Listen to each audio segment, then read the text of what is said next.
हाँ, फिर से बताता हूँ। हम न्यूरोथेरेपी का एक एग्जाम्पल लेते हैं कि हमें ओवरऑल क्यों डायग्नोज करने की जरूरत पड़ती है, क्यों एक से काम नहीं चलता, या फिर ऐसा कहें कि एक डायग्नोज को करके क्यों परफेक्ट डायग्नोज नहीं हो पाता, क्यों परफेक्ट ट्रीटमेंट नहीं जा सकता, कहाँ गड़बड़ रहती है। अभी एक मेरे पास पेशेंट आती है, उसको यदि हाथ में चेक करेंगे तो एसिड बोलती है, लेफ्ट रिंग फिंगर में दर्द है उसको, और यदि पैर में चेक करते हैं तो वो एल्कली बोलती है, और एल्कली में बहुत सीवियर दर्द है उसको।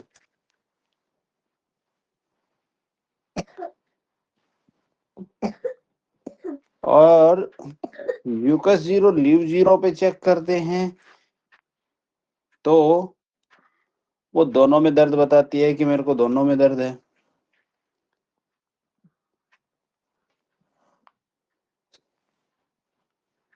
ठीक है, तो अब आप मुझे ये बताओ कि उसको क्या ट्रीटमेंट जाना चाहिए।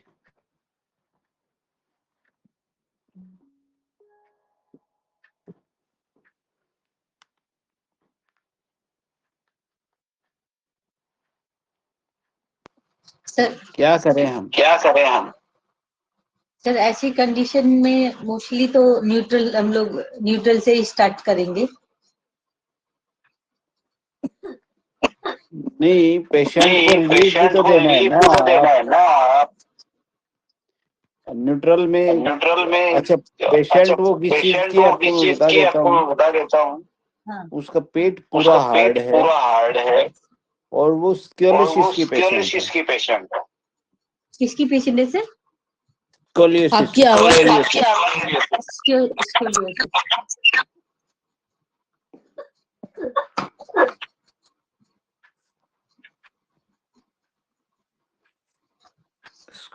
स्कोलियोसिस।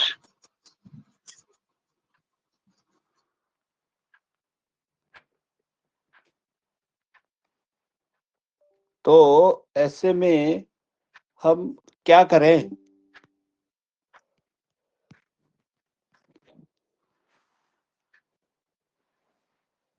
क्या ट्रीटमेंट देंगे हम?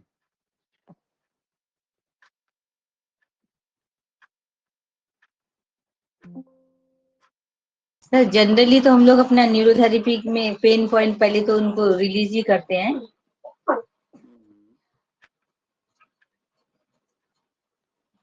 पेन पॉइंट रिलीज करके मैं तो मोस्टली मेरा जो होता है तो मैं मेरे हिसाब से उनको सेरोटोनिन ऑक्सीजन सेरोटोनिन देने के बाद में ऑल्टो टेंटो फिंगर स्टिमुलेट करके फिर उस हिसाब से तो उनका सर रिंग फिंगर में लेफ्ट रिंग फिंगर में पेन है और लीवर जीरो और म्यूको जीरो दोनों में ही पेन है, तो हम एसिड ही देते हैं सर मोस्टली, माइल्ड एसिड। लेकिन पैर बोल रहा है कि एल्कली है। जैसे सर हम लोग उस हिसाब से तो जैसे 3 गॉल 7 लीवर देते तो एल्कलाइन को भी बैलेंस करता है ना सर वो। देखो मैं बताता हूँ। स्क्लेरोसिस जो होता है वो हाँ, आपका ये होता है ना, जो स्पाइन, जिनको स्पाइनोबाइफिडा बेस में देखा है,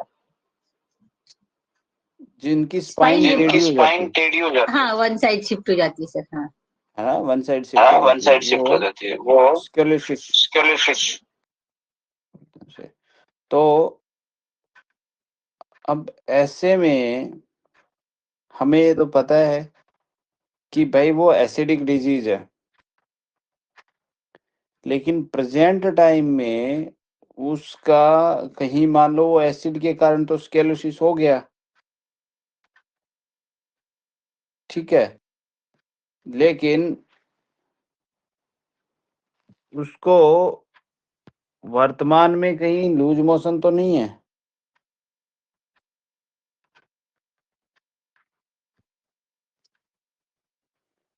हमने ये तो देख लिया कि उसको एसिड की वजह से ऐसा हो रहा है,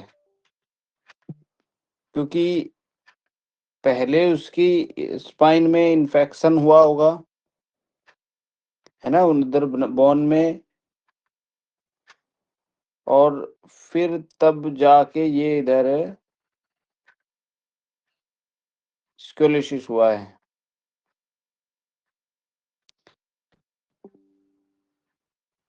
लेकिन अभी प्रेजेंट टाइम में यदि उसका एल्कली बढ़ा हुआ है, मान लो उसको लूज मोशन है और आपने उसको एसिड का ट्रीटमेंट दे दिया, तो उसका दर्द बढ़ेगा कि घटेगा?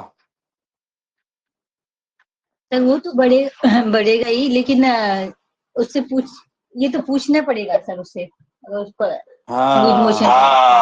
हम तो पूछते हैं ना सर, इसमें पूछेंगे तब बताएंगे, तो जनरल इसीलिए कंडीशन के उसका लिए पूछना पड़ेगा, उसकी टंग चेक करनी पड़ेगी, उसकी नाड़ी भी चेक करनी पड़ेगी, है ना, उसका क्या बोलते हैं, उसका शारीरिक क्षमता कितनी है, वो भी आपको चेक करनी पड़ेगी। मतलब शरीर जो न्यूरोथेरेपी की जो ट्रीटमेंट देते हैं हमें, शरीर में कितनी ताकत है वो भी देख करके ट्रीटमेंट दिया जाता है। यदि कमजोर व्यक्ति है तो हैवी ट्रीटमेंट नहीं दिया जाता। मतलब आप उसको बड़े बड़े फॉर्मूले या हैवी ट्रीटमेंट नहीं दे सकते।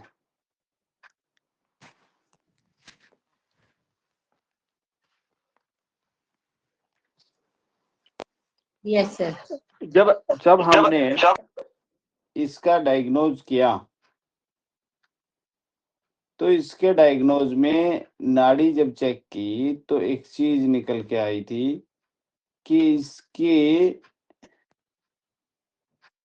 मसल्स जो हैं वो वीक हैं काफी।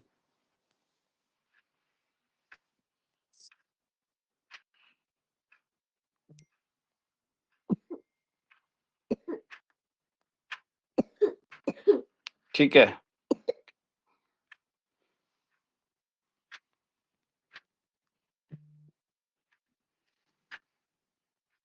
अभी मसल्स वीक है, तो आप एक बात सोचो और उस लेडीज को ये मैंने दस्त इसलिए बताया कि उसको दस्त लगे हुए थे उस टाइम पे।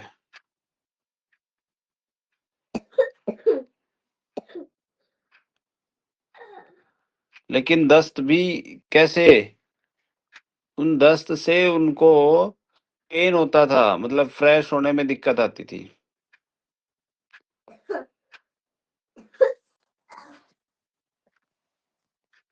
मतलब दस्त भी कॉन्स्टिपेशन के जैसे।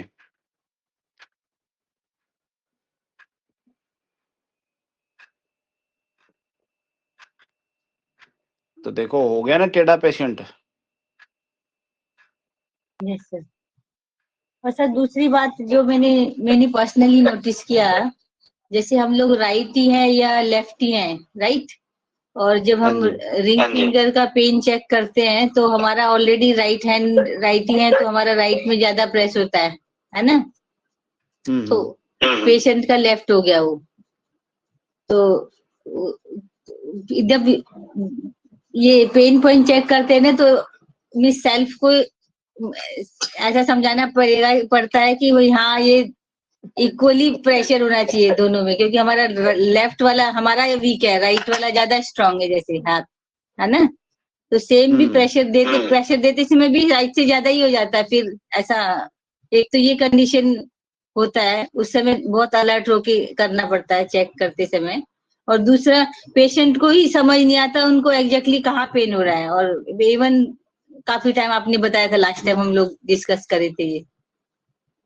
इसलिए ओवरऑल सब चीज जानेंगे तो ज्यादा अच्छा से डायग्नोस कर पाएंगे मेरे हिसाब से। हाँ, यही मैं कहना चाहता हूँ। तो फिर हमने जो उसकी टंग देखी, नाड़ी देखी, तो उससे एक चीज ये समझ आई कि ये जो पेशेंट है ये एसिडिक पेशेंट है और इसकी हाइपरनेस बढ़ी हुई है।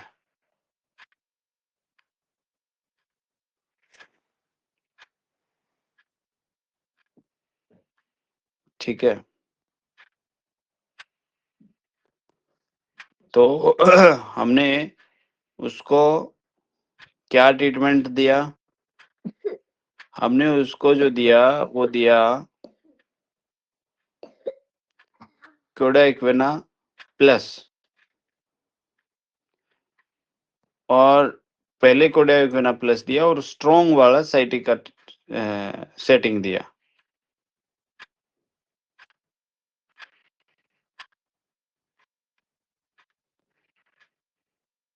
ठीक है, और स्ट्रॉन्ग वाला साइटिका ट्रीटमेंट देने के बाद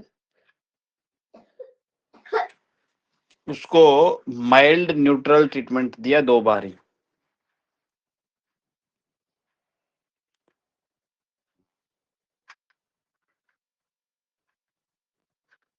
और वो जो स्केलियोसिस जो उनको है वो राइट साइड में निकली हुई है, तो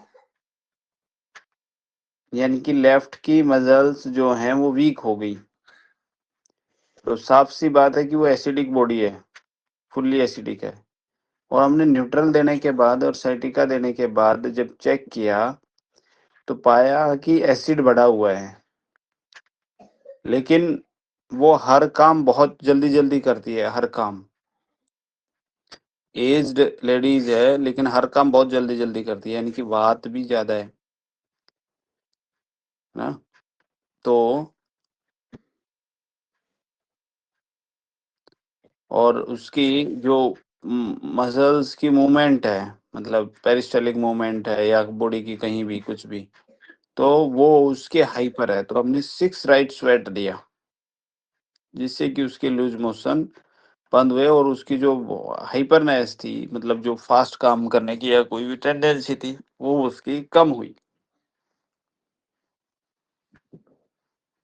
तो उसी से उसका जो है, और टंग से अंदाजा लगाया कि उसकी अस्थि, मतलब यानी कि बोन प्रॉब्लम है उसको, और भी कई सारी चीजें, उसका स्टमक खराब है। फिर हमने डाइजेशन के लिए ट्रीटमेंट दिया, तो उससे डाइजेशन से पेट नर्म किया। पेट हार्ड था तो जिसकी वजह से स्पाइन पे भी खिंचाव आ रहा था। तो अब उसका पहले उसकी सीटिंग 10 मिनट की थी, अब 2 घंटे 3 घंटे की है, केवल 6 से 7 सीटिंग में 2 घंटे प्लस की सीटिंग है। पहले भूख नहीं लगती थी, अभी भूख खुल के लग रही है, पेट साफ हो रहा है। पहले दस्त लगते थे, लेकिन वो दस्त भी मतलब ऐसे लगते थे कि जैसे कब्ज है। तो प्रॉपर डायग्नोज करने का ये बेनिफिट है।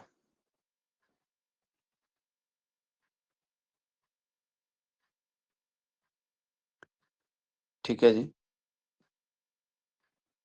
तो इसीलिए ये कंपलसरी हो जाता है कि हम मतलब सब चीजें देखें।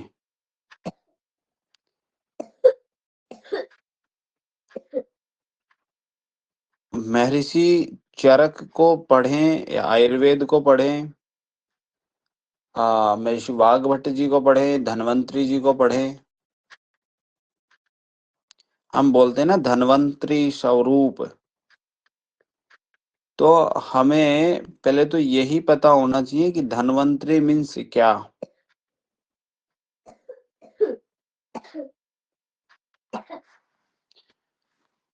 आप में से किसको पता है कि धन्वंतरी मीन्स क्या? धन्वंतरी मीन्स वो जब समुद्र मंथन हुआ था ना, तभी जो विष्णु का अवतार है धन्वंतरी, तभी निकले थे समंदर से। जो औषधि को माना जाता है, जो डॉक्टर लोग वापस साइन जो लगाते हैं वो धन्वंतरी का है। डॉक्टर लोग उसकी पूजा करते हैं, इतना मालूम है मुझे। धन्वंतरी मतलब क्या, बात ये है ना। 。 . 。 . 。 . 。 . 。 . . 。 . 。 . 。 . 。 . 。 . 。 . . . 。 . . 。 . 。 . . 。 . . 。 . 。 . 。 . 。 . 。 . 。 . 。 . 。 . 。 . 。 . 。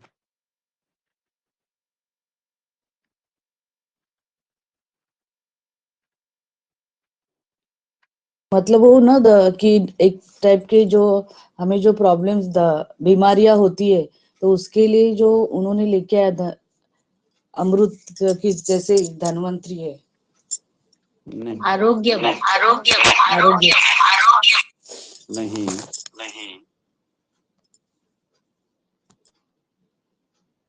समझते हैं।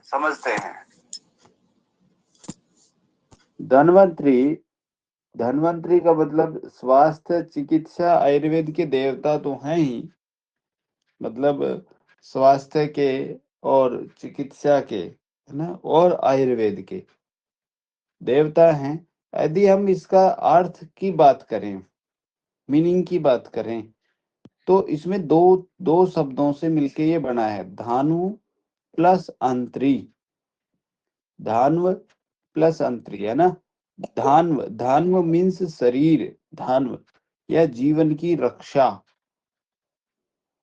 मतलब शरीर की रक्षा या जीवन की रक्षा। धान्व मीन्स, अंतरी मीन्स भीतर तक जानने वाला। तो समझो क्या हुआ कि जो शरीर के भीतर के रोगों को पहचान कर उपचार करे, वही धन्वंतरी है।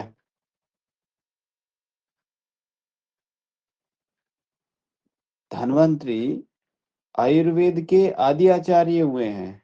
समुद्र मंथन से अमृत कलश लेकर के प्रकट हुए, ऐसा प्रतीक माना जाता है। ठीक है, ऐसा प्रतीक क्यों माना जाता है? क्योंकि धन्वंतरी जी जो हुए हैं, वो रोग निवारण, दीर्घायु, जीवन संतुलन की, जीवन संतुलित कैसे हो,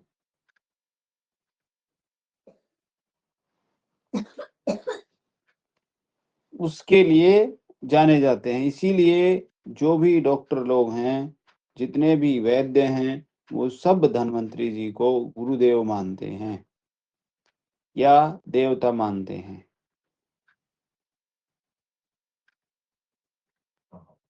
जब धन्वंतरी को जी को जो मंत्र हम देखते हैं, ओम नमो भगवते वासुदेवाय धन्वंतरे अमृत कलश हस्ताय सर्वमय विनाशाय त्रिलोके नाथाय श्री महाविष्णुवे नमः, कि मैं भगवान विष्णु के अवतार जो धन्वंतरी को नमन करता हूँ, जो अमृत कलश धारण कर सभी रोगों का नाश करते हैं।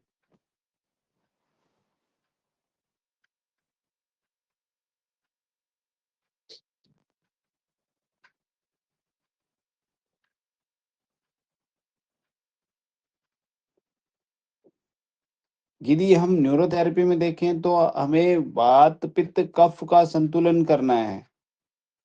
पहले रोग को जानना है अंदर तक। यदि हम धन्वंतरी का नाम लेते हैं, तो धन्वंतरी तो बोलता है कि भाई पहले रोग को जानो अंदर तक, जीवन को संतुलित करो, ठीक है, भीतर तक जानो, जीवन की रक्षा करो, फिर रोग का उपाय करो, तब धन्वंतरी की पूजा होती है।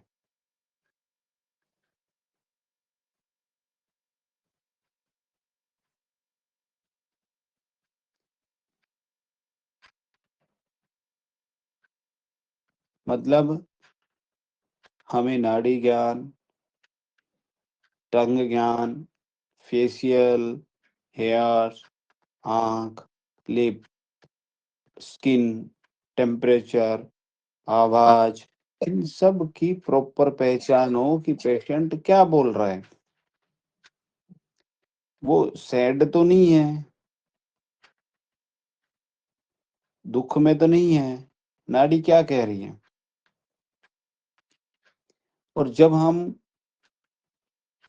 ये सब डायग्नोज करके और रोग की जड़ पहचान लेते हैं, फिर हम ट्रीटमेंट देते हैं, तो वो है अमृत तत्व। क्योंकि अमृत जब निकलता है ना, बोला ना कि सब मतलब समुद्र मंथन हुआ और उससे भगवान धन्वंतरी निकले कलश लेकर के। कलश में क्या था? अमृत था। तो यानी कि समुद्र मंथन का मतलब ये है कि हमने पेशेंट को सब जगह से चेक कर लिया, सब जगह से खंगाल लिया।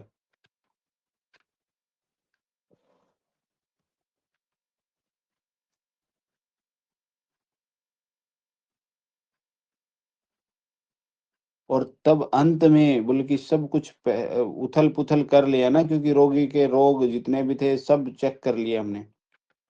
सब जगह से उसे पूछ, जड़ तक पूछ लिया, क्या खाते थे, क्या बचपन में क्या हुआ था, क्या नहीं हुआ था, सब चीजें। और जब जो निकल के आएगा वो टारगेटेड ट्रीटमेंट, जो उपचार क्षमता है ना, वो अमृत तत्व है। यानी कि हीलिंग पावर जो आएगी वो अमृत तत्व है।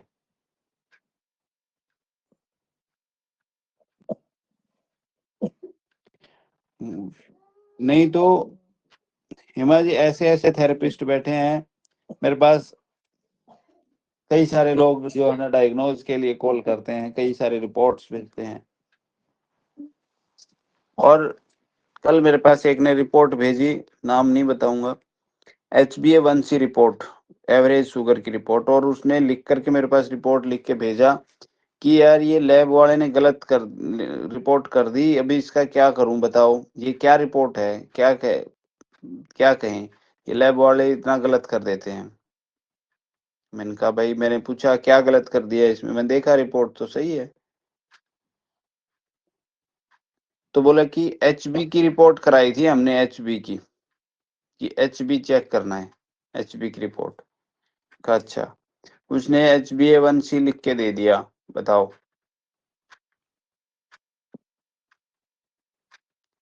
ऐसे ऐसे थेरेपिस्ट हैं।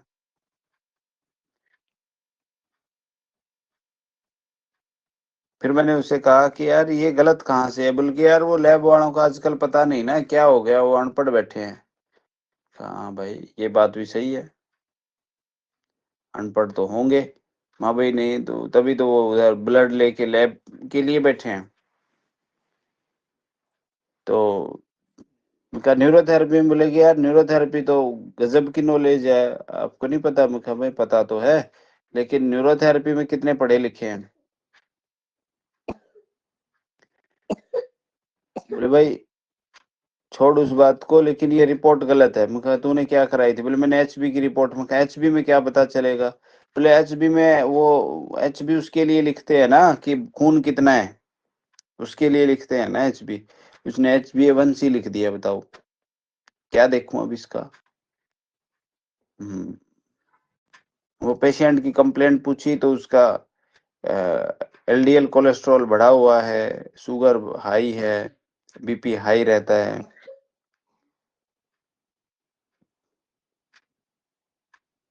तो अब ऐसे जब मिलेंगे तो क्या वो अमृत तत्व की पहचान करा पाएंगे, अमृत तत्व दे सकते हैं? क्या लगता है आपको? नहीं। सर प्रॉपर डायग्नोस करे बिना, बीमारी को समझे बिना करेंगे तो नुकसान हो जाता कभी। हाँ, और हाँ, वो और जिसको वो यही नहीं जिसको पता कि यही नहीं पता HbA1c कि रिपोर्ट है क्या, तो क्या डायग्नोज करके ट्रीटमेंट देगा वो?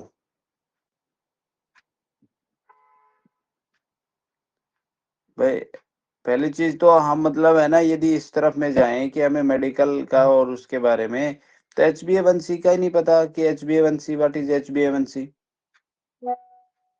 बोल रहे कि HB होना चाहिए था, वन जो A1C है वो गलत लगा दिया, वो गलत टाइप हो गया उससे।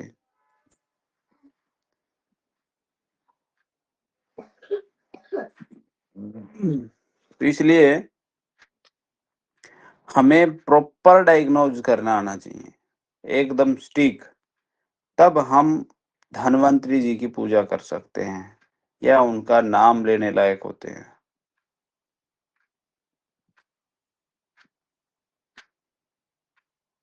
उसको मतलब समझना पड़ता है कि तब बात पड़ती है। कोई नहीं।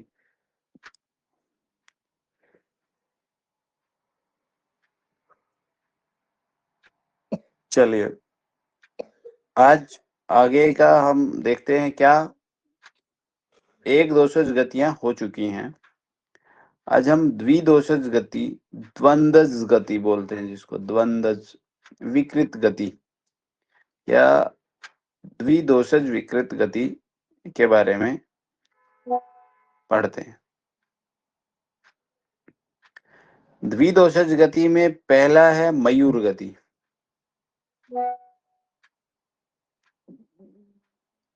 पहला मयूर गति द्विदोषज गति है। जो मयूर गति आती है ये इसमें जो विकृत होता है वो कफ और पित्त विकृत होता है। मतलब कफ और पित्त की नाड़ी विकृत हो जाती है और ये दोनों मयूर गति है तो मयूर की पंख के समान गति हो जाती है।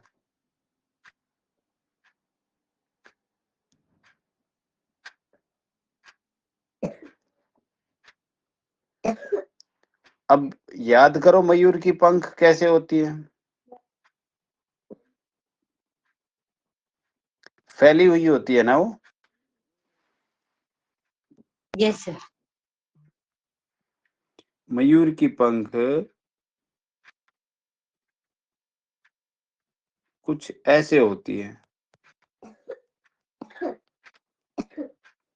ना, ऐसी होती है ना। Yes sir. तो ये जो कंडीशन है ये हम यहाँ यदि देखें, दिस इज हार्ट थंब, ठीक है। तो मतलब यानी कि ये क्या आएगा, रिंग फिंगर, मिडल और इंडेक्स, जिनकी वात, पित्त और कफ। अब ये गड़बड़ कहाँ होती है, कफ और पित्त में। तो ये जो कफ और पित्त में ये जो दोनों उंगलियां हैं इनमें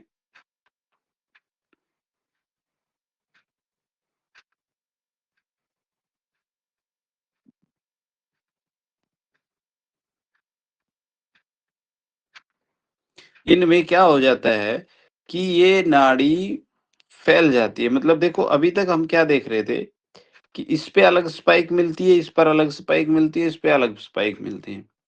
अभी द्विदोषज में अलग अलग इन पे स्पाइक नहीं मिलती मयूर गति में। इसमें क्या होता है, इधर एक ही स्पाइक मिलती है इन दोनों पर।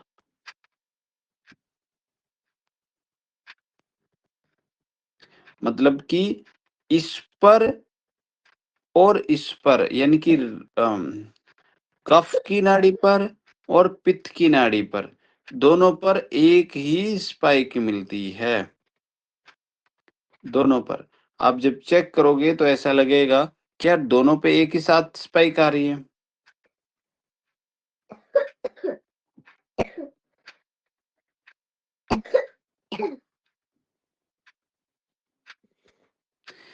जबकि इस पर क्या मिलनी चाहिए, मंडूक गति मिलनी चाहिए।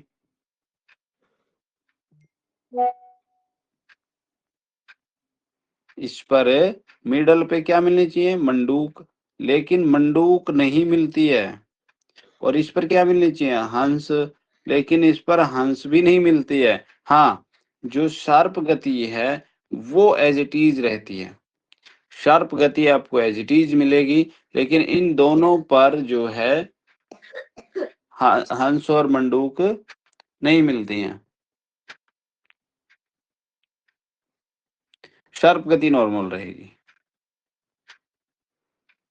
ठीक है। इसमें जो पल्स है वो क्या हो जाती है, वाइड हो जाती है। वाइड होगी ना, ये फैलगी और ब्लंट हो जाती है। देखो भी जैसे ये मोर पंख है,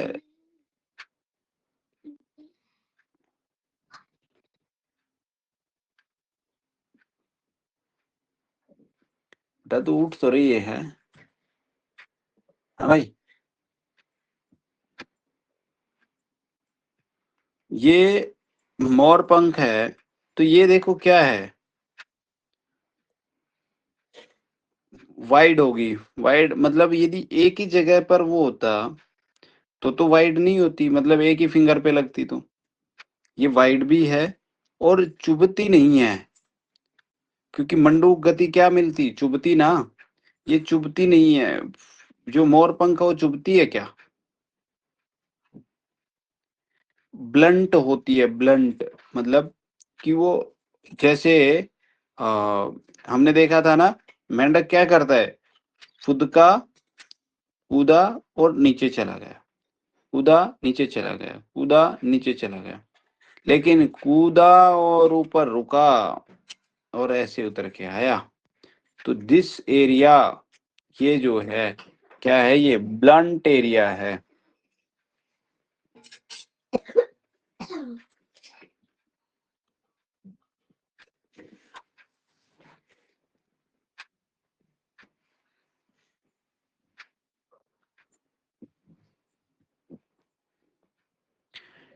और मतलब मोर की पंख के जैसी वहां पे पल्स आएगी। कैसे? कि जो पल्स वाइड है,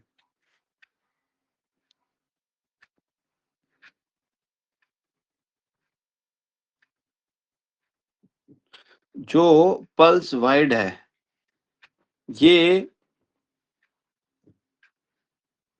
distal part of ring finger कहाँ से शुरू होती है, distal part of ring finger. ये इधर प्रोक्सिमल होता है, इधर डिस्टल होता है। तो distal part of ring finger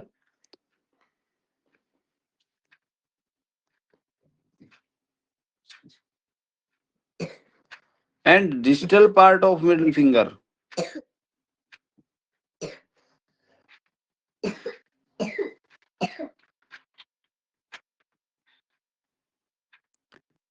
जो पल्स वाइड है वो distal part of ring finger से स्टार्ट होके और distal part of middle finger तक जाती है।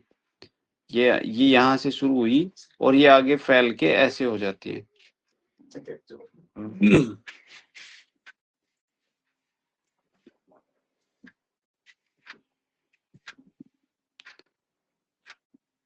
मतलब बड़ी हो जाती है, ऐसे फैलती चली जाती है इधर, like a feathers of peacock.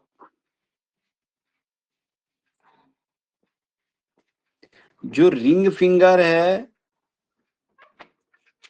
और मिडल है, मतलब उस पर एक ही वेव आएगी और वो भी ब्लंट आएगी।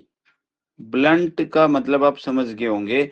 जैसे हमने लवा गति में पढ़ा था कि लवा गति में ब्लंट स्पाइक आती है, लेकिन उसमें एक दोषज था। ब्लंट अर्थात कि मतलब ऐसे पहाड़ पर चढ़े और थोड़ी देर रुके और फिर उतरे, मतलब स्पाइक ऐसे आई और ऐसे नहीं जाएगी, ऐसे चुभेगी नहीं। ब्लंट मतलब मोटी आती है, चुभने वाली नहीं आती, और वो थोड़ी सी देर से रुकती है। और स्पाइक जैसे आप देखेंगे नॉर्मल व्यक्ति की, तो उसकी स्पाइक फास्ट थोड़ी सी जाए, आएगी चली जाएगी, आएगी चली जाएगी। ठीक है, इतनी सी बात आई क्या समझ में आपको?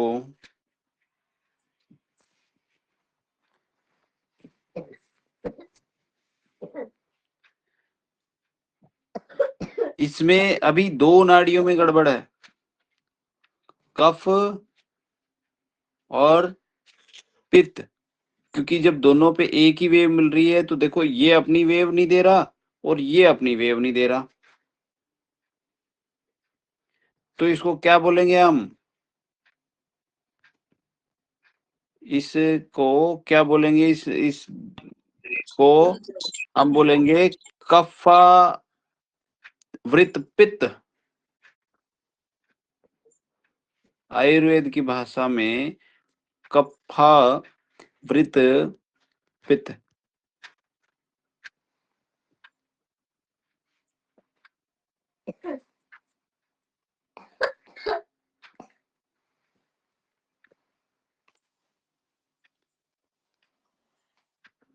और जब भी ब्लंट है, नहीं सॉरी, कफावृत पित्त, मतलब कि इसका अर्थ क्या हुआ? कफ कैसा है? भारी है, ठंडा है, चिपचिपा है। और वृत, आवृत, कफ वृत, कफ, कफ का जो गुण है, यहाँ इतना पढ़े हम, कफ का जो गुण है भारी है, ठंडा है, चिपचिपा है। और आवृत, आवृत मतलब ढका हुआ है, रोक दिया गया कफ ने। किसको? पित्त को। पित्त का गुण क्या है? अग्नि है, पाचन करना है, ऊष्मा देना है, तीक्ष्णता। तो यानी कि कफावृत, यानी कि कफ ने आवृत कर लिया पित्त को, या फिर ऐसा कह सकते हैं कि पित्त कफ के द्वारा ढक लिया गया है, दबा लिया गया है। तो इसमें क्या बढ़ गया? भी कौन दबाएगा, कौन ढकेगा?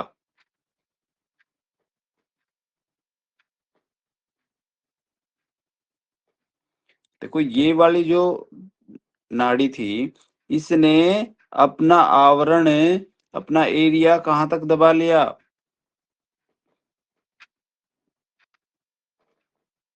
ये इस नाड़ी ने अपना एरिया पित्त तक आ गई कि नहीं आ गई है यहां से, है ना? तो यानी कि कफ ने पित्त को पूरे को ढक लिया। और जब कफ बढ़ करके पित्त को ढक लेता है तो पित्त अपनी स्वाभाविक गति से काम नहीं कर पाता है।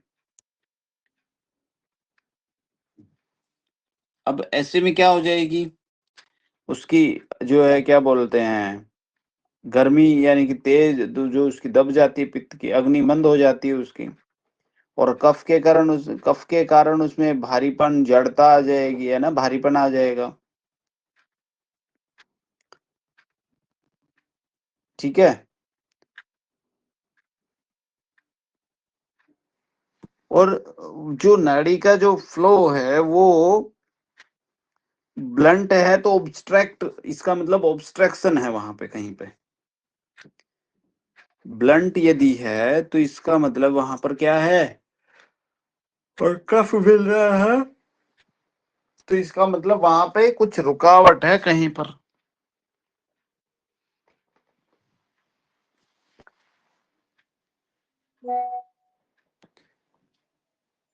ठीक है।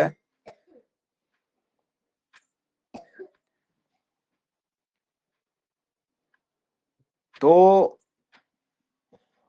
लेकिन एक बात और रहेगी कि इंडेक्स की जो शार्प गति है वो नॉर्मल रहेगी।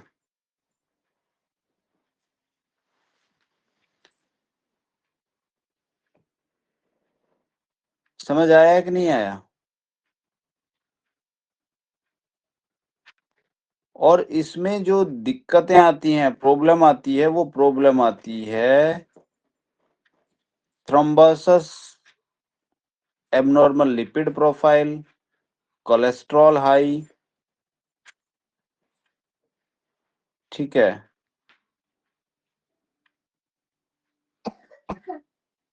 लीवर का फैटी होना।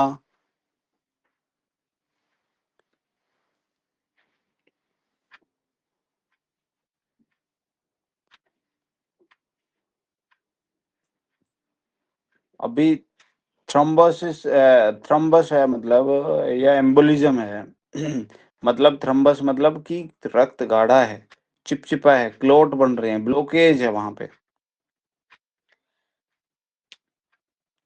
क्यों? क्योंकि कफ बढ़ गया ना, कफ भारी है, स्निग्ध है, पिच्छिल है। पिच्छिल मतलब चिपचिपा है। और उसने पित्त की जो शक्ति थी उसको दबा लिया है। थ्रोम्बस मतलब कि संचार का रुकना।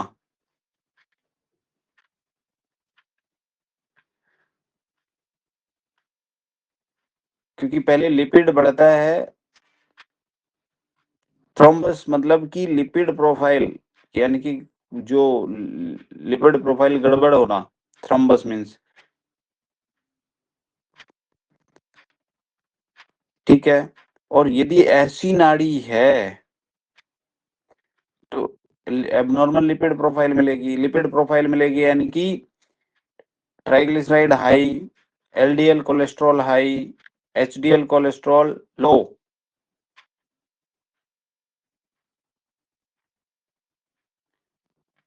और जिसका एलडीएल कोलेस्ट्रॉल हाई है, एचडीएल लो है,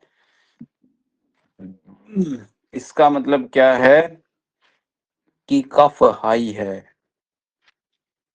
मेद धातु की विकृति है, मेद।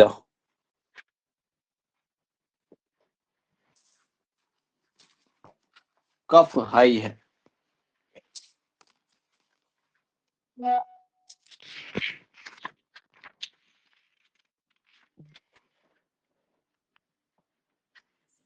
मेद मीन्स फैट डिसऑर्डर है, फैट। मेद धातु मीन्स फैट डिसऑर्डर। और पित्त उसने ढक लिया है तो मतलब कि मेटाबॉलिज्म स्लो है, क्योंकि पित्त का काम क्या था, मेटाबॉलिज्म करना, तो मेटाबॉलिज्म स्लो है। और ऐसी नाड़ी मिलती है तो कोलेस्ट्रॉल हाई मिलता है। कोलेस्ट्रॉल हाई का सीधा संबंध क्या है कि कफ का संचय हो रहा है।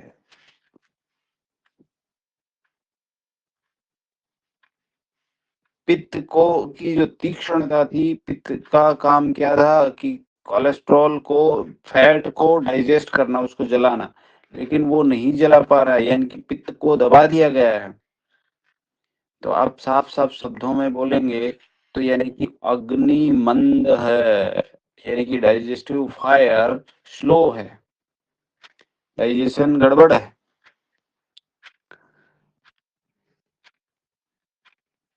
ऐसे व्यक्तियों को गोल स्टोन भी होती है।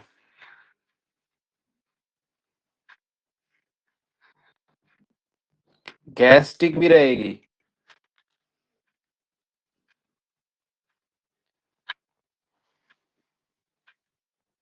लीवर फैटी है।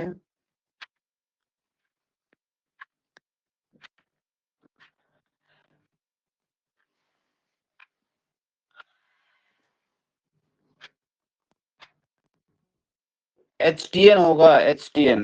HTN मीन्स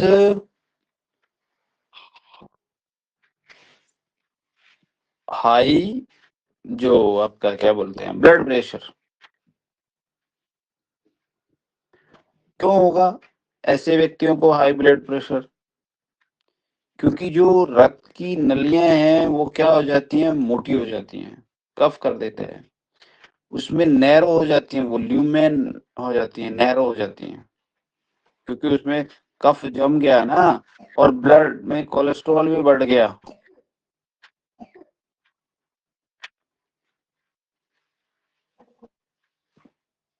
क्योंकि जो पित्त करता है वो रक्त को फ्लो करता है, पित्त, ठीक है।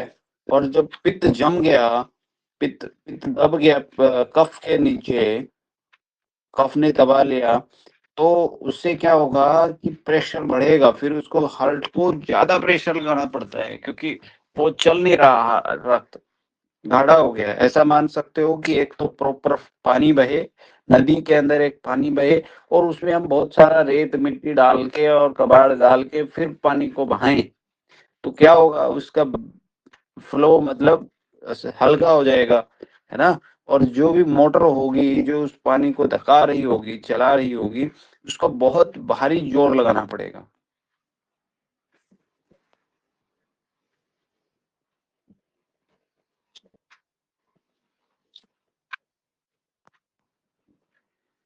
इसी वजह से प्रेशर बढ़ता है।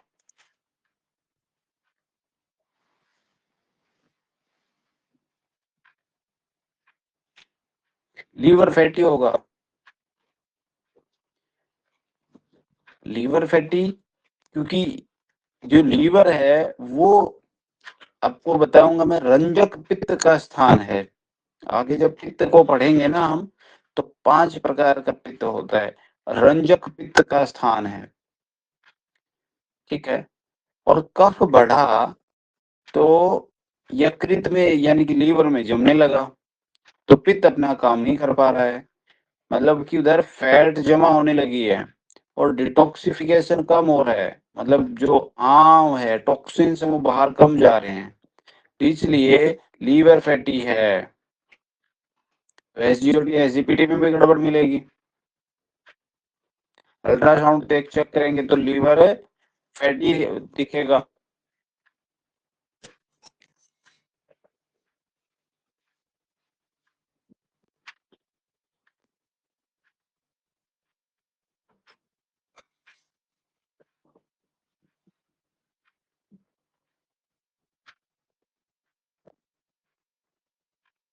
तो ये बात समझ आई कि नहीं आई आपको मयूर गति?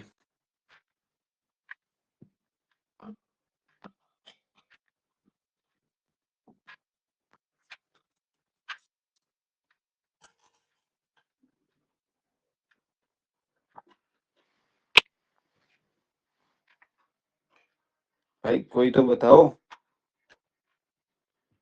मयूर गति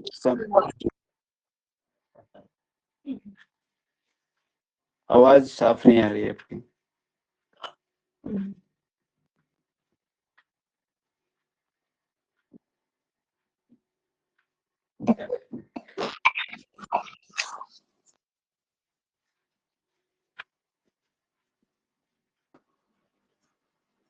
फिर से समझाऊं क्या?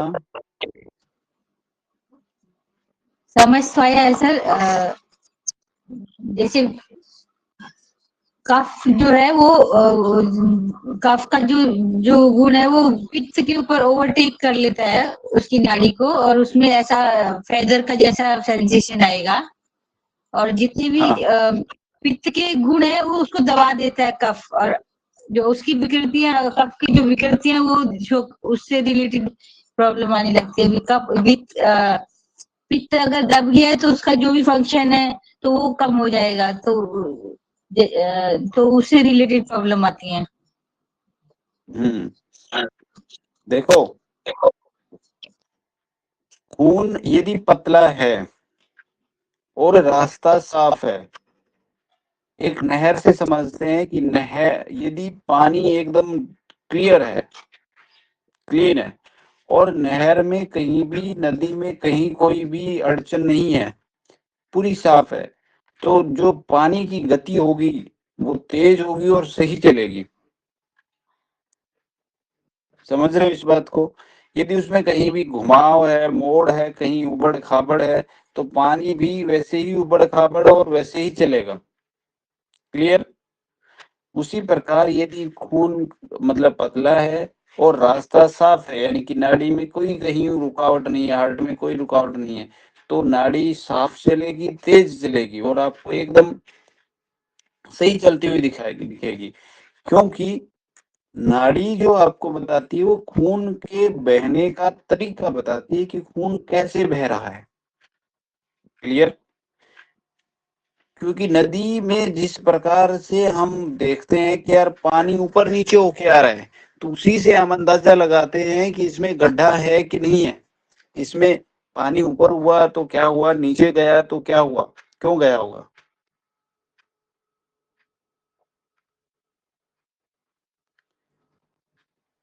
और यदि खून गाढ़ा है या रास्ता कहीं पे बंद है तो नाड़ी क्या होगी, फैली हुई, दब गई है, ऐसा हमें समझना है। यदि खून गाढ़ा है, रास्ता बंद है, तो नाड़ी हमें जो है ना फैली हुई प्रतीत होगी, ब्लंट प्रतीत होगी।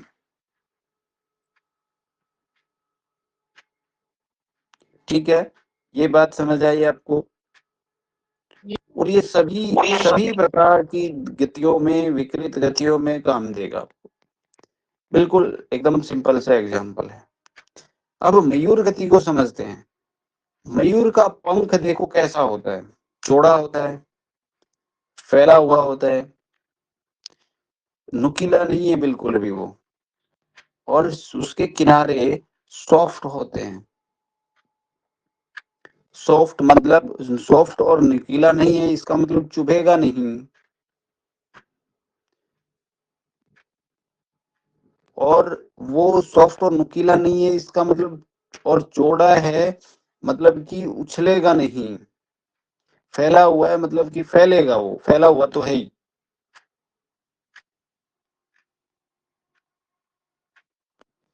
तो इसका मतलब मयूर गति कैसी हुई कि ऐसी नाड़ी जो उछलती नहीं है, क्या करती है, फैलती है। ठीक है। अब द्वंद्व है तो इसका मतलब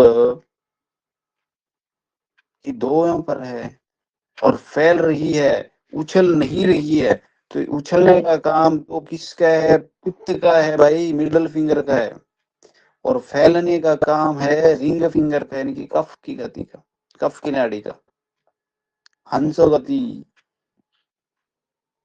तो पित्त का अपना काम बंद हो गया और कफ ज्यादा फैल रहा है क्योंकि उसने उसको कवर कर लिया, तो यानी कि कफ बढ़ गया है उसमें, तो पित्त ने दबा लिया, उसका रास्ता बंद कर लिया।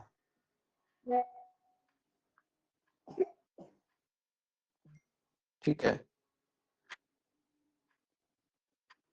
अब ये ब्लंट होगी, वे इसकी जो आएगी वो फैला हुआ दबा हुआ प्रतीत होगा, दोनों पर एक ही वेव आएगी, चौड़ी लगेगी नाड़ी की, यार चौड़ी हो गई है।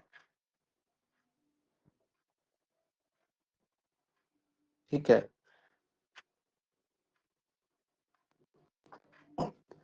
मान लो जैसे सड़क है, जैसे एक सड़क है, सड़क इक्वल टू आर्टरी यानी कि नस, और उस पर कोई गाड़ी चल रही है, गाड़ी इक्वल टू खून। यदि सड़क साफ है तो गाड़ी कैसी चलेगी, तेज चलेगी, मतलब कि शार्प पल्स होगी। ठीक है, वो अपनी गति से चल सकती है। लेकिन यदि सड़क पर भीड़ भड़ाका है, कीचड़ है, गड्ढे हैं, ट्रैफिक है, तो क्या होगा, गाड़ी झटका नहीं दे सकती, तेज नहीं चल सकती, धीमी चलेगी, फैल कर चलेगी, अर्थात मतलब कि धीमी चलेगी, आप रेस नहीं दे सकते उधर।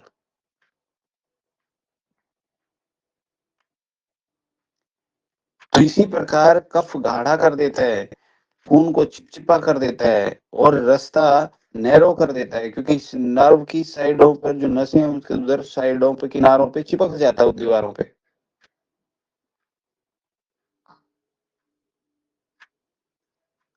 लेकिन खून क्या करता है, गर्मी और प्रेशर देता है।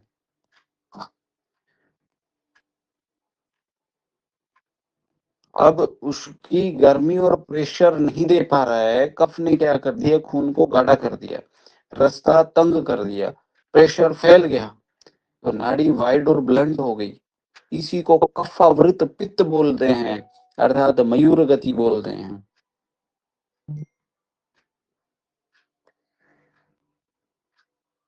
और यही आपको क्या दिखाती है, कोलेस्ट्रॉल, लिपिड प्रोफाइल गड़बड़ है, बीपी हाई है, फैटी लीवर है, थ्रम्बस टेंडेंसी है, यानी कि क्लोटिंग होने की संभावना है।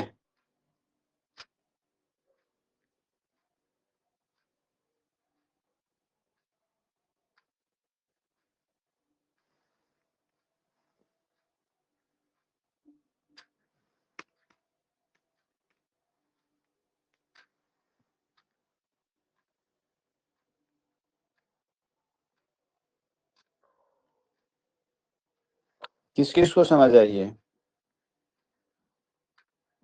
आ गया सर। सर ये थ्योरेटिकल तो समझ आ जाता है, लेकिन वो प्रैक्टिकल में तो सर थोड़ा कंफ्यूजन हो रहा है, जब तक एक बार प्रैक्टिकल है ना बहुत अच्छे से देखो सुनो, प्रैक्टिकल में एक ओशो की बात मैं सुन रहा था कल, तो उन्होंने एक बात बताई कि जब तक हम होंठ से, वो कुछ अपने जीवन की और कुछ घटनाएं बता रहे थे, और उनका जो अंतिम जो निर्णय था वो ये था कि खुद को संवारो, और खुद को इतना तराशो कि बोले कि मतलब एकदम, लेकिन उसका एक रास्ता वो बता रहे थे।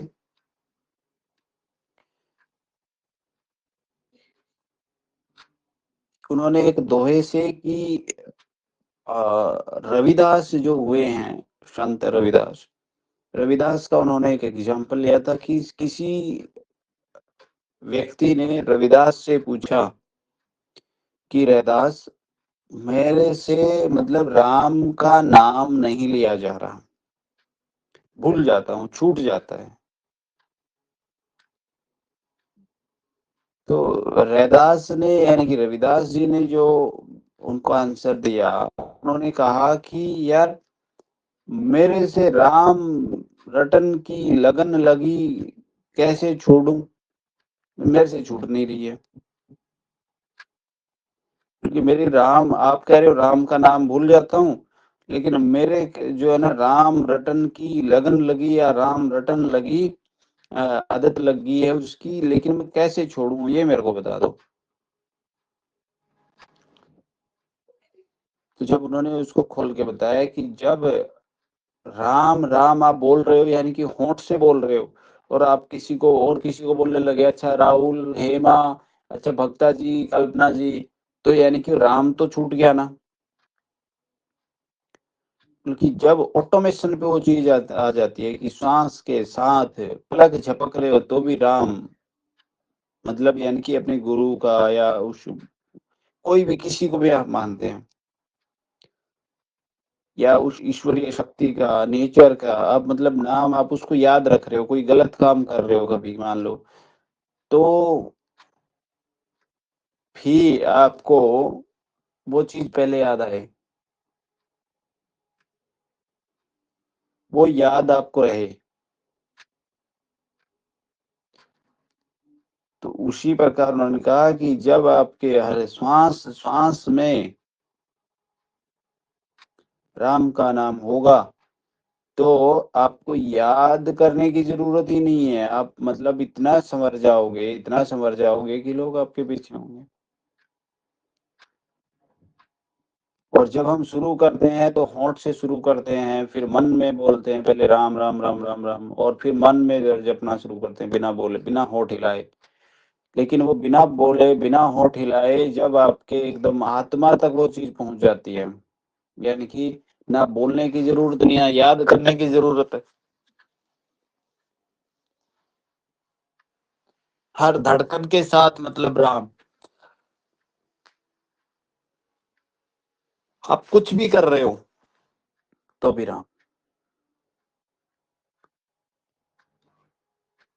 तो तब हमें याद करने की जरूरत नहीं है, फिर वही सिचुएशन होगी कि कैसे भूलूं।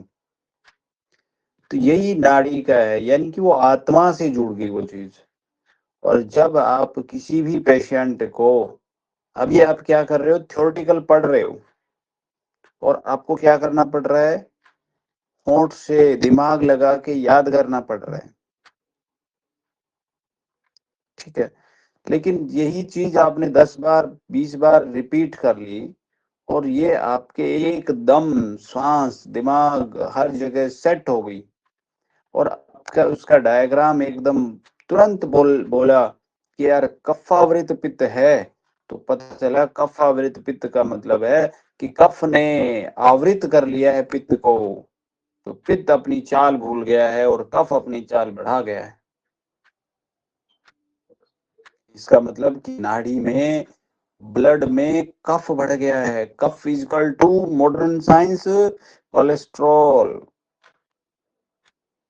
थ्रोम्बोसिस, लिपिड प्रोफाइल एबनॉर्मल होना, हाई लीवर फैटी होना,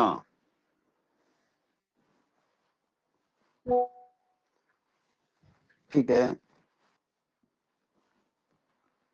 तो ये मतलब आ गया है। तो आप उस टाइम पर प्रैक्टिकल में गड़बड़ नहीं कर सकते। फिर तो यदि आपको नींद में जगा के पूछ लिया ना, या दिखा लिया यार एक बार नाड़ी देखना, तो आपको क्या होगा, गड़बड़ लगेगा।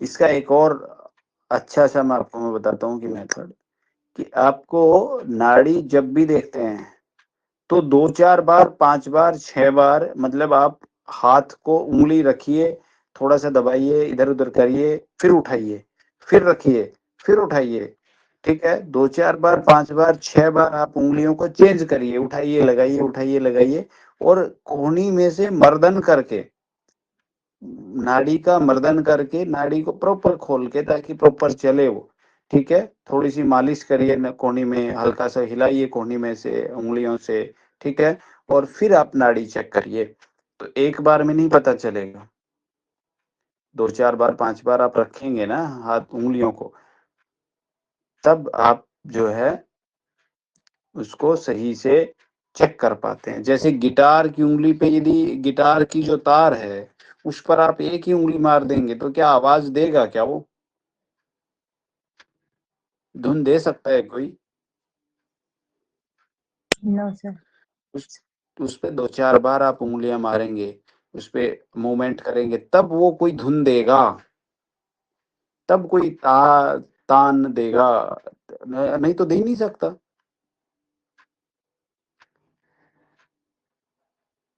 ठीक है जी। तो हमें जब भी चेक करना है, नंबर 1 बात, कम से कम 60 सेकंड से 90 सेकंड तक नाड़ी चेक करनी है, ठीक है। और इससे ऊपर कर लें, 2 मिनट कर लें, कोई दिक्कत नहीं है। आप प्रॉपर आराम से जब नाड़ी चेक करते हैं तो अपना अधिकार समझ के करें कि मेरा अधिकार है और ये पेशेंट मेरे को दिखाने आया है, तो मुझे, मेरा कर्म है, मेरा धर्म है, और मुझे अच्छे से चेक करनी है। और सबसे बड़ी बात कि भाई, मतलब पहले किनको, 3 लोगों को याद कर लेना, और यूनिवर्स का धन्यवाद, 3 माता पिता और थर्ड व्यक्ति जो, जिनसे ज्ञान आप लिया आपने, जिसको भी आप गुरु मानते हैं। गुरु हमारी लाइफ में बहुत सारे हो सकते हैं।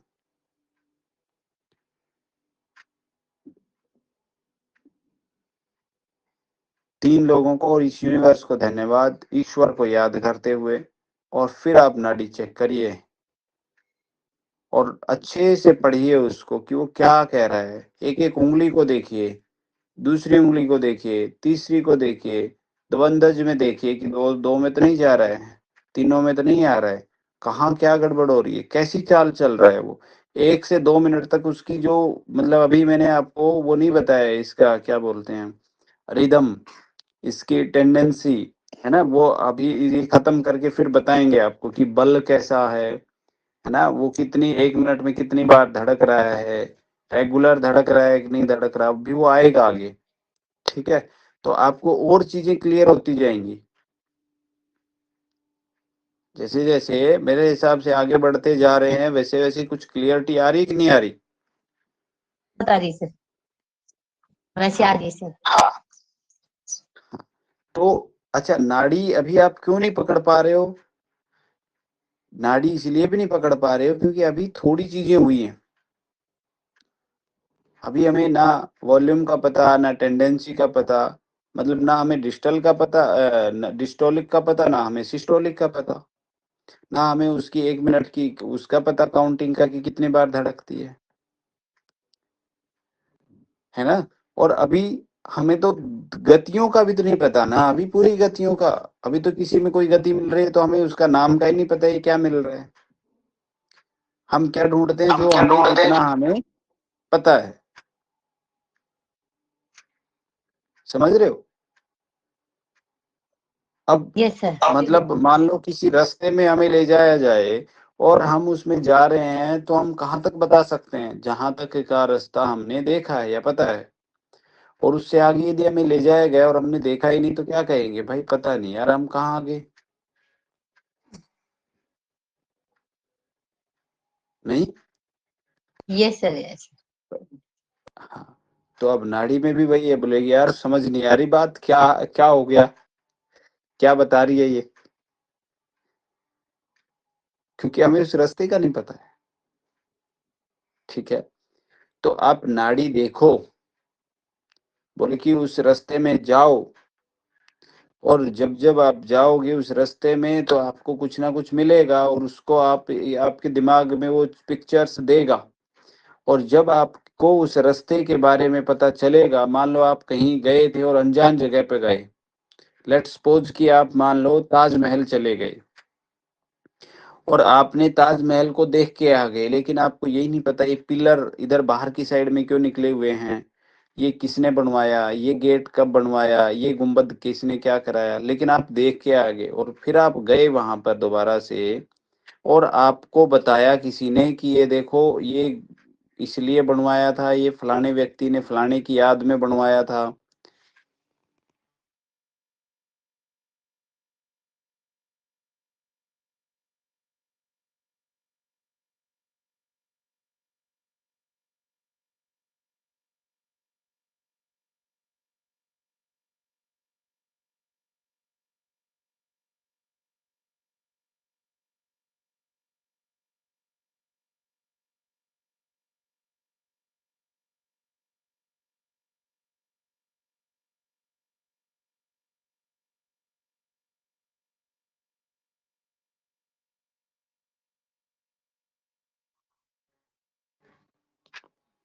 तो यदि आपको बताया जाए कि ये फलाने व्यक्ति ने मतलब किसी ने भी वो कुछ भी कराया, तो आपको तुरंत से वो सारी चीजें याद आ जाएंगी कि नहीं आ जाएंगी? या ओहो ये तो मेरा देखा हुआ भाई, ये वहां देखा था मैंने,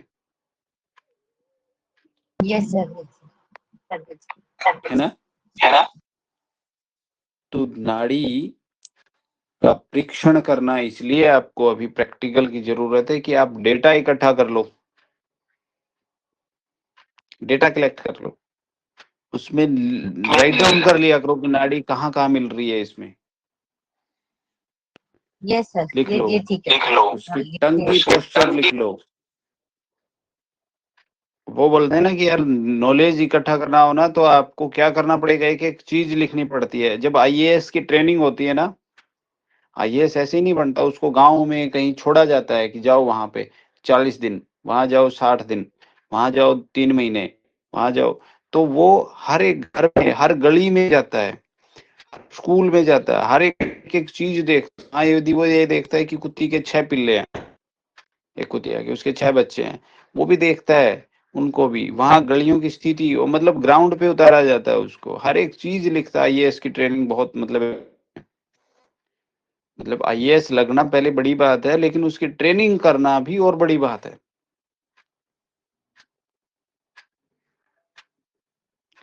उसको ग्राउंड पे जा करके दिखाया जाता है चीजों को। तो ऐसे हमें ये मान लो कि आईएएस की ट्रेनिंग है, समुद्र मंथन ऐसे ही नहीं होता है हेमा जी, बहुत हिम्मत चाहिए। मेरे को किसी ने फोन करके बोला कि भाई आप उल्टे काम क्यों कर रहे हो? मैंने कहा भाई क्या उल्टा काम कर दिया? बल्कि दुनिया आगे अपडेट हो रही है, आगे मॉडर्न साइंस की तरफ जा रही है। मैं कहा हाँ, और बोले कि तुम पीछे लेके जा रहे हो।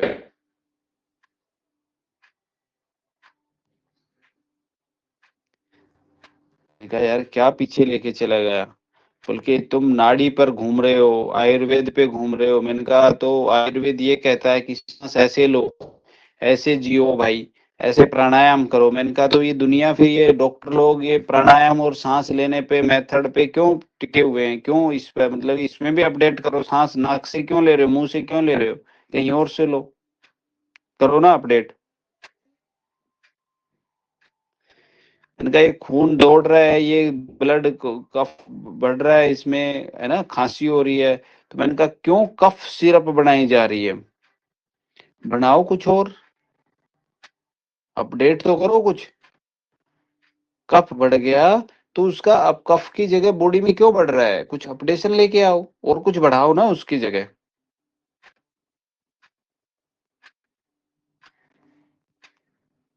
फिर मैंने उसको अंत में एक ही बात बोली थी, मैंने कहा कि गुरुजी ने एक ही चीज बोलते थे कि न्यूरोथेरेपी महंगी नहीं करनी है, ये सस्ती चिकित्सा हर गांव तक पहुंचनी चाहिए। वो यही सोचते थे और यही करते थे कि गांव तक पहुंचनी चाहिए, हर एक व्यक्ति तक। और मैंने कहा हर एक व्यक्ति की पहुंच यदि बनानी है तो सस्ती चिकित्सा होनी चाहिए। और सस्ती चिकित्सा कब होगी? जब इन मेडिकल के जालों से, जंजालों से, उधर की महंगी-महंगी मशीनों से आप बचेंगे, पेशेंट को बचाएँगे, तब सस्ती चिकित्सा हो सकती है। और मैं डायग्नोज तो करना ज़रूरी है। अब महँगी मशीनों से डायग्नोज है, किसी के एमआरआई से बचाना है, किसी की लिपिड प्रोफ़ाइल, मतलब आपको आज हमने, यानी ये मान लो कि किसी का लिपिड प्रोफ़ाइल हमने देख ली, यानी कि ₹350 आपने एक नाड़ी में ₹350 का टेस्ट देख लिया उसका, कि लिपिड प्रोफ़ाइल क्या है, उसको ब्लड क्लॉटिंग हो रहा है कि नहीं हो रहा। अच्छा, बीपी की मशीन की ज़रूरत नहीं है, आपने देख लिया लिपिड प्रोफ़ाइल इतनी है, उसका ये ऐसी नाड़ी है, तो यानी कि बीपी हाई है। अग्निमंद है, कितनी अग्निमंद है, आपने अल्ट्रासाउंड कराने की ज़रूरत नहीं है। उसमें नाड़ी ब्लॉक हो रही है उसकी, आपने देख लिया केवल एक ही में। तो देखो कितने सारे टेस्ट आपने केवल एक गति में चेक कर लिए। तो बोलो सस्ती हुई कि महंगी हुई? फिर मैंने उसको एक और कहा कि मैंने कहा विदेश में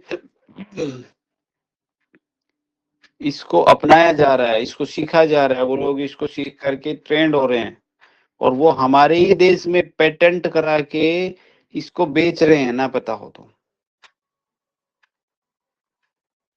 आपकी जानकारी के लिए मैं बता दूं, पल्स डायग्नोज मैक्सिको, हमारे यहाँ का एक डॉक्टर है, वैद्य है, वो यहाँ से पुणे से है वो, और यहीं पे उसने जॉब किया, रिटायरमेंट होने के बाद मैक्सिको चला गया, और वह मैक्सिको जाने के बाद उसने सिखाना शुरू किया, तो वहाँ की गवर्नमेंट को पता चला, उधर गवर्नमेंट ने उसको हायर कर लिया, और वहाँ उनसे इसकी पूरा आयुर्वेद का और इसका वो हिस्ट्री, पल्स डायग्नोज वगैरह लिखवा के, और वहाँ कॉपीराइट कर दिया, पेटेंट अपने नाम कर लिया कि हमारा नॉलेज है।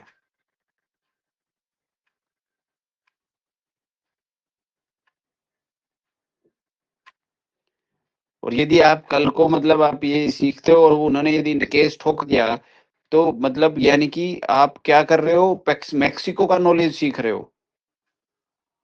आने वाली जनरेशन क्या कहेगी कि हमारा नॉलेज है? नहीं, मैक्सिको का नॉलेज है, मैक्सिको ने पेटेंट करा रखा है भाई, और हम इसको सीख ही नहीं रहे, हम जान ही नहीं रहे, हम इसको सस्ता करने के लिए है ही नहीं, सस्ता करने की तरफ में।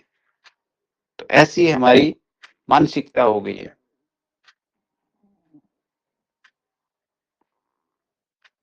जैसे इतनी अच्छी चीजें हो, क्या देख रहे हैं?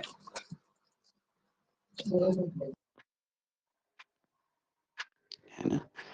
तो ये हमारी जो ऋषियों की जान है इसमें, हमारे यहाँ 88,000 ऋषि हुए हैं, ऐसा हम पढ़ते हैं, ऐसा हम मानते हैं, सुनते हैं।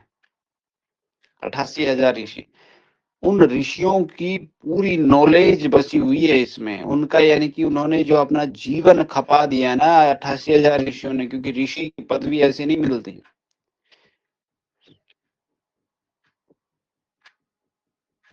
ऋषि तब होता है जब वो डायरेक्ट, जैसे हम बात कर रहे हैं इसी प्रकार अपनी आत्मा से अर्थात ईश्वर से बात करना शुरू कर देता है। वो 1 मिनट में, 1 सेकंड में जो है ना ईश्वर तक पहुंच जाता है, उससे डायरेक्ट कनेक्शन कर लेता है, तब ऋषि की पदवी हासिल होती है। ऋषियों का नॉलेज है इसमें, पूरा आध्यात्मिक है।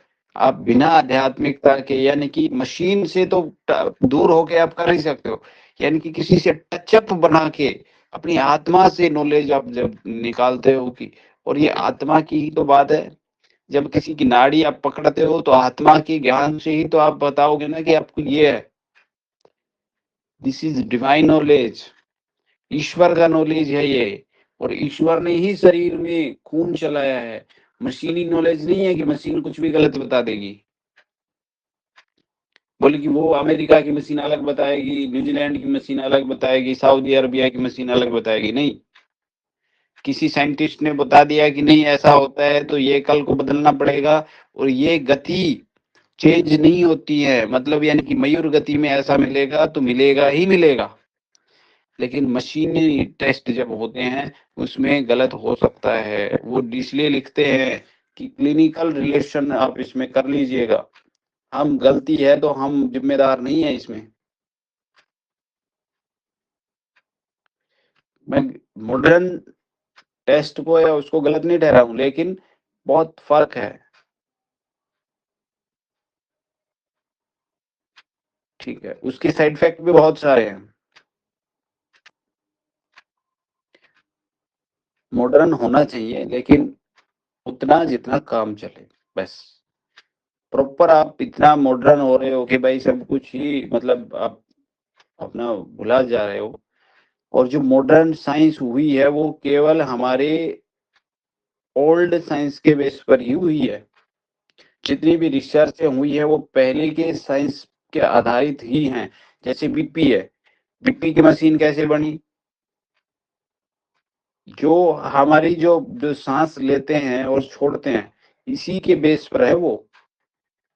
आगे आएगा तो बताऊंगा आपको कि कैसे वो, क्या था सीन उसका ना। चलो कोई नहीं। बाकी हमें हेमा जी, मैं यही कहूंगा कि आत्मा से जब आप देखेंगे ना, और जितना जितना गहराई में आप इसमें जाते जाएंगे, तो उतना उतना सीखते जाएंगे। और मेरी कोशिश यही है कि इसमें हम मतलब मास्टरी, यानी कि एकदम बिल्कुल जीरो से सीख चले और एकदम इसमें हाई लेवल तक, टॉप तक जाएं। ठीक है, चाहे हमें जो टाइम लगे, नो प्रॉब्लम, नो बाउंडेशन। ठीक है, नहीं तो लोग जो है ना, नाड़ी 5 दिन में 7 दिन में सिखा के और दूर कर देते हैं कि नाड़ी आप सीख गए हैं। 15 दिन मैक्सिमम देते हैं और 15 दिन का उतना ही पैसा लेते हैं। फिर वो 15 दिन का लगभग 6,000 के आसपास या 15,000 भी लेते हैं। और डॉक्टर लॉर्ड हैं, एक डॉक्टर लॉर्ड का तो फीस है 2 महीने का 70,000 रुपया, यानी कि 1 महीने का 35,000 रुपया। ठीक है, तो कोई 5 दिन में, कोई 7 दिन में, राजेश चौहान जी हैं, वो राजेश चौहान जी 5 दिन में नाड़ी सिखा के बोल देते हैं कि नाड़ी सीख गए आप। भाई कुछ भी नहीं सीखे। ठीक है, जब तक आप आत्मा के लेवल तक नहीं लेके जा सकते ना, तब तक नाड़ी नहीं सीख सकते। ठीक है, तो हमें बिल्कुल गहराई में उतरना है। ठीक है, और मेरा ये मतलब हरदम कोशिश रहेगी कि हम इसको और डीप और डीप और डीप और डीप जाने, हरदम यही कोशिश रहेगी। ठीक है जी। थ्योरेटिकल यदि हमारी आत्मा में बस गया ना, तो प्रैक्टिकल कहीं नहीं जाने वाला, ये ध्यान रखें। थ्योरेटिकल यदि आत्मा में बस गया, उसकी चाल, उसके नाम, उसके गुण, धर्म, लक्षण, सब, तो प्रैक्टिकल कहीं नहीं जाने वाला। अब थ्योरी ही गड़बड़ है तो फिर प्रैक्टिकल गड़बड़ होने वाला है। तो प्रैक्टिकल अभी तक आपका इसलिए गड़बड़ होता है कि थ्योरी क्लियर नहीं है, क्योंकि थ्योरी अभी पूरी नहीं पढ़ी है हमने। ठीक है जी, जितनी जितनी पढ़ेंगे, जितनी जितनी आगे बढ़ते जाएंगे, उतना उतना क्लियर होता जाएगा। ठीक है, यदि आप इस बारे में कुछ कहना चाहते हैं तो आप बोल सकते हैं, नहीं तो फिर क्लास एंड करते हैं। Thank you so much sir.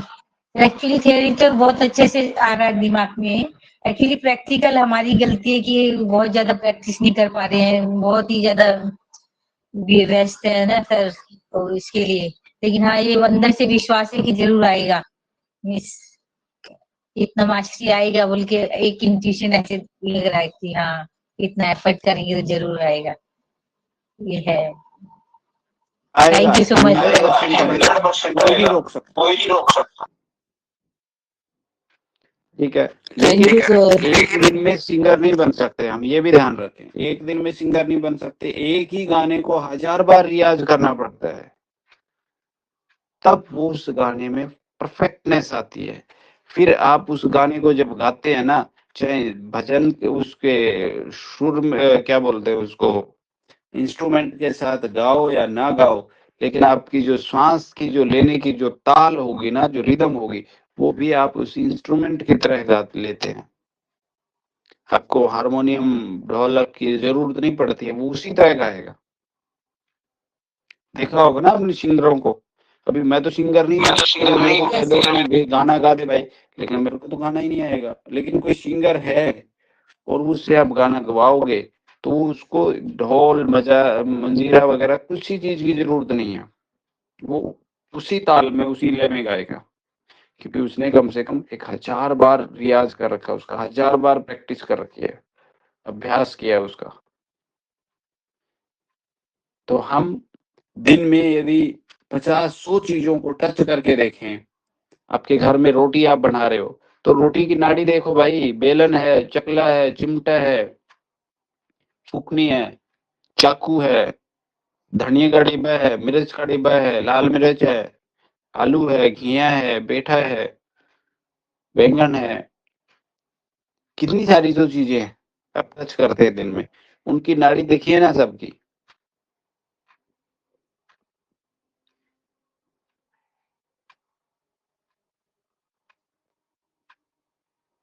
बस में कहीं जा रहे हो, गाड़ी में कहीं जा रहे हो, किसी के पास कहीं गए, काजू खा रहे हो, बादाम खा रहे हो, केला खा रहे हो, गन्ना खा रहे हो, जूस पी रहे हो, भाई उसकी नाड़ी तो चेक करिए ना। वही बात कि राम नाम की रट इतनी लग जाए कि वो सांस के साथ चले तो कैसे छूटेगा, छूट ही नहीं सकता। तो इतना डेटा कलेक्ट कर लो, टच का, स्पर्श करने का इतना डेटा कलेक्ट कर लो कि आपसे ऊपर और कोई ना हो।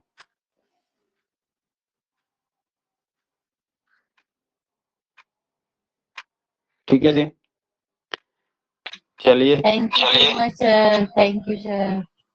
तो आप लोग जो है ना रिव्यू आप लोग नहीं देते हैं, जग्गा देव जी आप भी नहीं देते हो